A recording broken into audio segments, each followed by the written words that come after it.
Assalamualaikum warahmatullahi wabarakatuh. Waalaikumsalam warahmatullahi wabarakatuh. Selamat malam Bapak. Ya, malam. Terima kasih atas kesediaan untuk berbincang dengan saya hari ini. Ya. Saya ingin menggali lebih dalam tentang perjalanan dan pengalaman hidup Bapak sebagai seorang pendidik madrasah ibtidaiyah.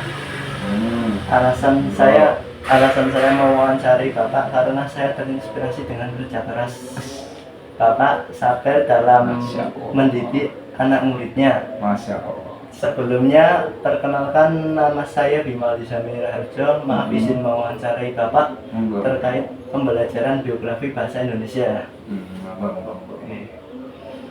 Pertanyaan yang pertama yaitu, apakah Bapak berkenan untuk diwawancarai? Ya, monggo. Sebelumnya saya ingin memulai wawancara ini dengan mengetahui nama lengkap dan tempat tinggal lahir Bapak. Oh ya, lengkap, Miftahul Ulum, karena SPD, tempat tanggal lahir yang benar itu sebenarnya 30 Mei 88. Terus apa lagi? Saya sangat tertarik untuk mengenal lebih dalam mengenai perjalanan hidup, terutama di bidang pendidikan. Jika Bapak berkenan, mungkin Bapak bisa menceritakan sedikit tentang latar belakang Bapak. Latar belakang, maksud latar belakang saya dari keluarga yang sederhana, nggak terlalu mewah. Bapaknya itu kerjanya batik, tapi ya hobi-hobi ngaji-ngaji juga. Ibu saya ya seorang kedemuni, itu batik juga, orang batik, tapi dia juga lulusan pesantren, jadi saya suka ngajar ngaji ya, mengenai suruh mimpin ngaji gitu. Ya udah dari keluarga sederhana tapi ya, Islami lah. Ya. Oke. Pertanyaan selanjutnya, Bapak adalah seorang pendidik yang luar biasa. Jika berkenan, apakah boleh saya mengetahui bagaimana perjalanan pendidikan Bapak mulai dari sekolah dasar hingga ke pendidikan yang lebih tinggi? Dari pertama ya RA-nya Pringlang, intinya MII Pringlangun, satu yayasan, RA Yayasan Kartijoyo. Terus SMP-nya anak saya di MI-nya alhamdulillah kasih, terus kini ke yang negeri STPN 14. Untuk mengimbangi saya juga ngaji sebelum ngaji di pesantren, tapi kan cuma ngaji tidak mundur. Terus SMA-nya saya ikut sama temen di SMKN Negeri 2, itu pengaruh teman ya. Terus setelah itu saya tidak langsung kuliah ya, saya kerja dulu sudah lama.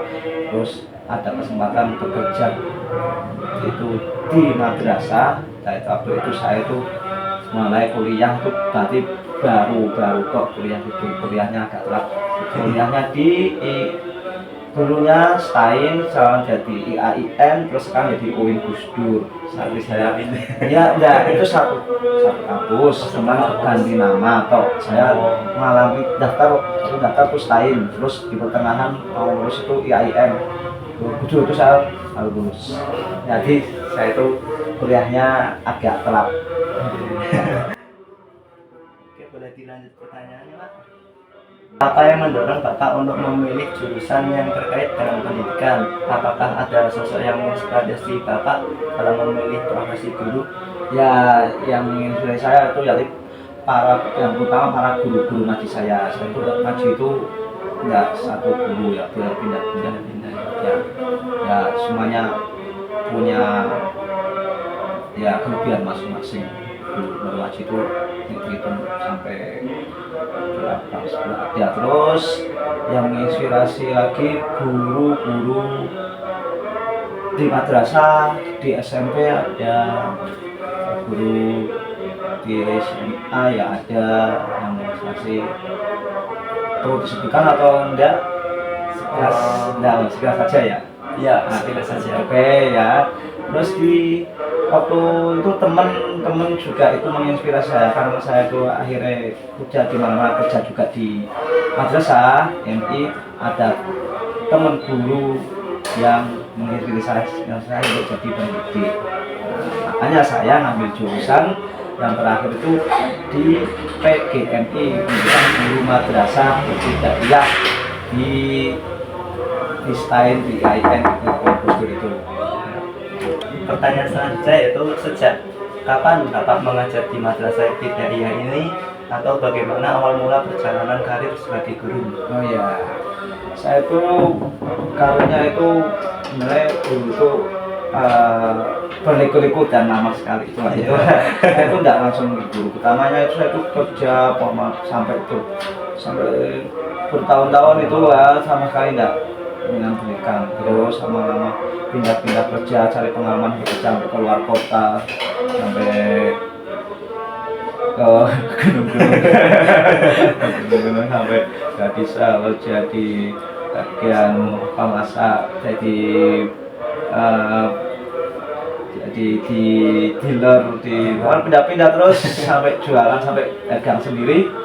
Lama-kelamaan terakhir itu saya tahun 2012 tepatnya saya itu diajak teman pertama ngantar teman untuk daftar di madrasah, ternyata kepilih saya itu jadi tata usaha atau operator madrasah dengan guru. Setelah itu selang 2 tahun teman guru ada yang mengajak untuk kuliah, tapi karena saya itu belum pikiran. Terus baru 5 tahun di tahun 2015-16 itu baru saya kuliah. Kuliahnya agak telat tapi ya agak telat. Kuliah di alhamdulillah karena itu konsultasi sama pengurus madrasah tempat aku saya kerja, akhirnya namanya jurusan pendidikan guru madrasah ibtidaiyah atau PGMI. Terus lulus itu karena ada likunya ada pandemi juga itu baru lulus itu saya.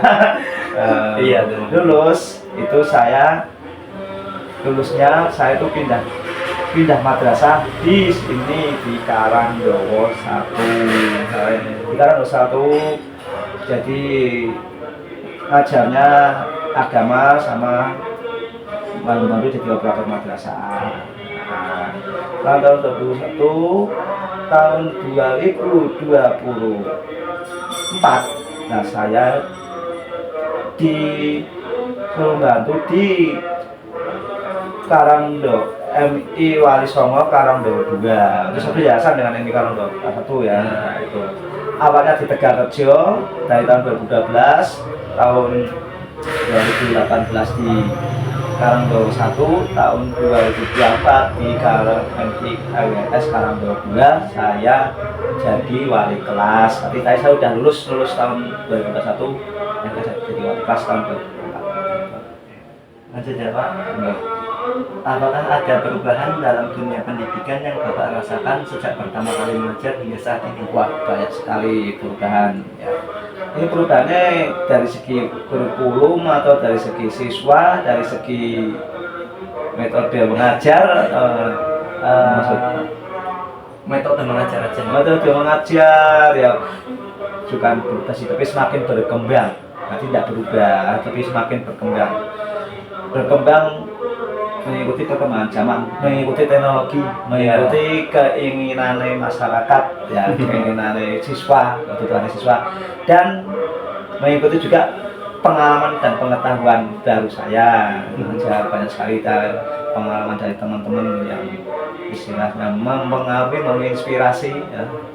Saat saya mengajar semakin kesini semakin kompleks ya, semakin canggih ya, semakin ya saya cari cara yang paling efisien gitu. Cara singkatnya gitu. Kalau ingin jawaban singkat seperti itu. Kalau ingin jawaban panjang mau panjang sekali style. Oke. Pertanyaan selanjutnya itu dari sekian banyak siswa adakah yang pernah diajar, adakah yang memiliki prestasi luar biasa dan berkesan bagi Bapak? Wah, sebenarnya banyak ya. Tapi yang paling menonjol ketika saya di Tegarrejo itu ada siswa perempuan itu ya, yang saya itu dari dia itu olahraga sama prestasi di sekolahnya cukup bagus itu, sampai juara pingpong. Juara pingpong. Nah, dari prestasi akademik sekolahnya ranking 1 itu, juara pingpongnya sampai itu berarti provinsi tapi tidak juara ya. Pasti masuk sampai provinsi tapi tidak juara. Nah, provinsi juara juga atau tidak tahu sih, pokoknya tidak. Terus ketika saya kuliah saya pernah PPL, praktek lapangan ya di MI Sudirman Sulaiman. Nah, itu ada siswa yang cukup menurut saya potensi prestasinya gede. Istilah itu saya bilang sih kak,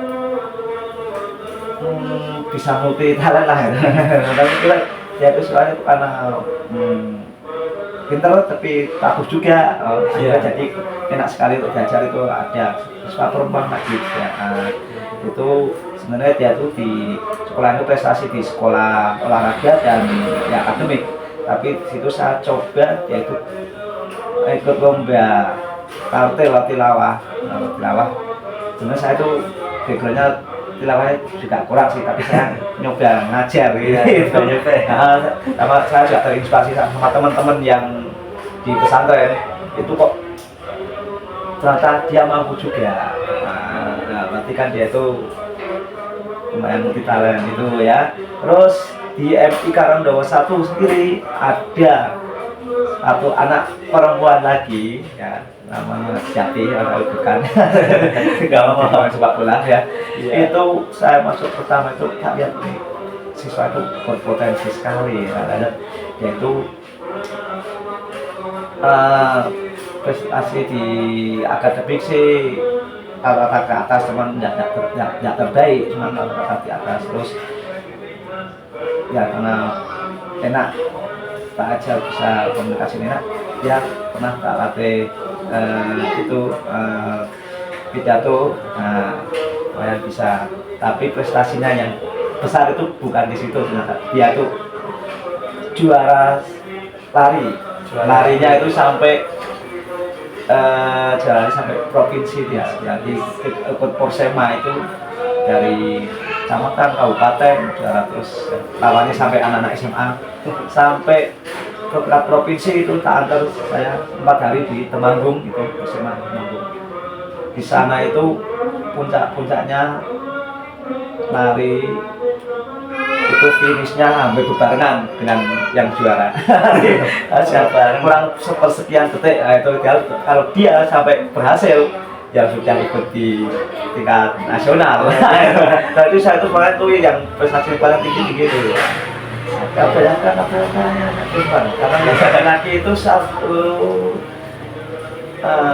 di saya tak lihat di MC Sudirman ada sih. Itu yang paling akhir itu. Jadi kalau di MI Karangdawa 2 saya karena belum ada 1 tahun ya, karena belum terlalu ada banyak siswa potensi, tapi kan potensi di pramukaan itu berarti secara grup berarti ya. Kurang indah individual Organisasi ya. Ya, nah berarti satu grup itu ya, satu grup. Berarti satu kuaran lah itu, satu di sekolah, berarti bukan berarti mewakili sekolahan, berarti tidak satu anak berarti ya. Satu barung lah, barung itu dulu namanya barung, barung siaga, satu barung. Oke, lanjut pertanyaannya. Dari sekian banyak, bagaimana perasaan Bapak ketika melihat perkembangan siswa, terutama mereka yang awalnya kesulitan tapi akhirnya bisa berhasil dalam pelajaran? Yo, perasaannya yo sangat gembira dan bangga ya, terima kasih ya. ini mau dikasih contoh siswanya gitu. Ya, Ya contoh contohnya ketika di Tegarjo yang itu di sana itu kebanyakan prestasi agamanya. Karena di sana kan saya ngajarnya PTQ ya. Dari siswanya ada yang bacanya kurang ya, bahasa Arabnya misalkan ada sampai yang berani maju sampai hafalan, enggak ya hafalan ya juz 30 kayak itu. Nah, itu yang bangga sekali ada dulu nih tadi bacanya sulit. Terus kalau di MI kalau 21 itu siswa malah yang ini yang kurang fokus di pelajaran, yang ada juga siswa yang sampai ya berontak langsung berkali kok akhirnya bisa fokus. Ada satu dua siswa yang belum bisa baca, malah baca bukan baca tulisan Arab, baca baca biasa. baca biasa, Latin biasa itu ada juga sampai lulus. Ada juga yang nggak bisa belajar baca Arab tapi sampai dia itu pesantren mondok, berani mondok di Simbang Wetan, itu sudah bangga sekali. Itu ada siswa sampai kelas 5 belum bisa baca, kelas 6 agak sedikit-sedikit bisa bahasa. Saya ngajarnya bahasa Arab di kelas 6 waktu di MK 1 itu. Dia lulus sampai berani mau masuk pesantren di Simbang Kulon, itu kan lumayan tinggi derajatnya. Terus di Karang Jawa 2 karena saya wali kelas, saya ya nonton siswa ada yang belum bisa baca, ada juga siswa yang minder. Nah, saya itu tak bangkit guys, itu agar berani bicara. Anak yang belum bisa baca saya bimbing biar baca. Ada males sekali berangkat, nah disiplinannya kurang, tak motivasi sampai dia berangkat malah tak kasih tanggung jawab, saya tak jadiin ketua bagian kedisiplinan. Ada juga yang minder malah tak jadiin ketua bagian pelaporan. Ada anak perempuan 2 tak jadiin, malah tak motivasi gitu. Ada juga yang sukanya bertengkar ya, karena saya ahli kelas, saya punya itu ya, punya kuasa ya, itu tak jadiin ketua kerukunan malah. Itu saya itu memotivasi siswa yang tadinya kurang sekali akhirnya sampai berhasil, itu ya bangga. Ada ya. Terakhir ada juga yang ngomong belum bisa ngomong, Kak Sadil ngomongnya. Nah itu ini sih belum berhasil sih saya ngajar, sekarang masih proses biar bisa ngomong R itu ada. Sedikit kan. Ya itu udah sekilas ya. Pertanyaan selanjutnya itu apakah yang menjadi sumber motivasi terbesar Bapak untuk tetap semangat dalam mengajar setiap harinya? Sumber motivasi terbesar tentu saja saya itu mengidolakan Kanjeng Nabi Muhammad. Itulah semua umat Islam ya. Terus motivasi terbesar para guru-guru saya, guru ngaji, guru musik juga ada. Sama Alvin itu musik saya. Terus guru-guru sekolah saya dari kelas 1 seperti itu. Terus orang tua yang paling terakhir yang jadi motivasi besar dan jadi inspirasi malah murid-murid saya itu menginspirasi saya. Itu agak beda ya dengan siapa yang lain. Muridnya jadi inspirasi. Ya itu lanjut. Di era modern ini tantangan dalam dunia pendidikan semakin kompleks. Jika diperbolehkan, Bapak, bagaimana pandangan Bapak terhadap masa depan pendidikan, khususnya yang di madrasah ibtidaiyah ini? Wah, tantangan itu ya setiap zaman itu ada tantangannya ya. Kita itu harus bisa mengikuti dengan zaman. Tetapi juga kita tidak bisa melupakan dasarnya gitu ya, fundamentalnya gitu. Kayak saya pertama saya tanamkan dari mentalnya, dari adabnya, itu etikanya ya, dengan dasar agama ya, gitu. Terus selanjutnya dari segi perkembangan teknologi saya juga mengikuti ya, biar tidak ketinggalan. Ya, tapi bisa saring, disaring ya, belajar tuh saring yang baik-baik kan. Sekarang tuh teknologi itu kayak senjata, kayak dua mata pisau ya. Bisa digunakan untuk kebaikan, bisa juga kejahatan jawabannya. Kalau itu mengikuti perkembangan zaman bagus, disaring juga, difilter yang baik-baik dengan dasar pendidikan agama yang kuat. Lanjut, sebelum mengakhiri percakapan ini, Bapak apakah ada pesan atau nasihat yang ingin Bapak sampaikan kepada generasi muda yang mungkin bisa terinspirasi oleh perjalanan hidup Bapak? Ya, itu tadi saya tambah ya, yang menginspirasi saya itu banyak tokoh-tokoh, tokoh dari Indonesia, Ki Hajar Dewantara, yang kalau di luar negeri itu banyak sekali ya, yang tokoh-tokoh yang saya baca biografinya. Yaitu pesan saya, anak zaman sekarang pelajari tokoh-tokoh ternama zaman dulu, tapi ya itu biografinya tidak melupakan pahlawan zaman dulu, mengikuti perkembangan zaman tapi disaring ya, tetap dengan dasar fundamental itu, ajaran agama itu dipakai sampai jangan lupa dengan jati dirinya. Terus belajar di mana saja, tidak harus di sekolah, dan kapan saja. Semua hal itu ada siasatnya, ada caranya, ada tekniknya. Itu berarti tidak harus di sekolah saja, belajar itu di mana saja, kapan saja, sampai dari bayi sampai meninggal. Itu aja mungkin.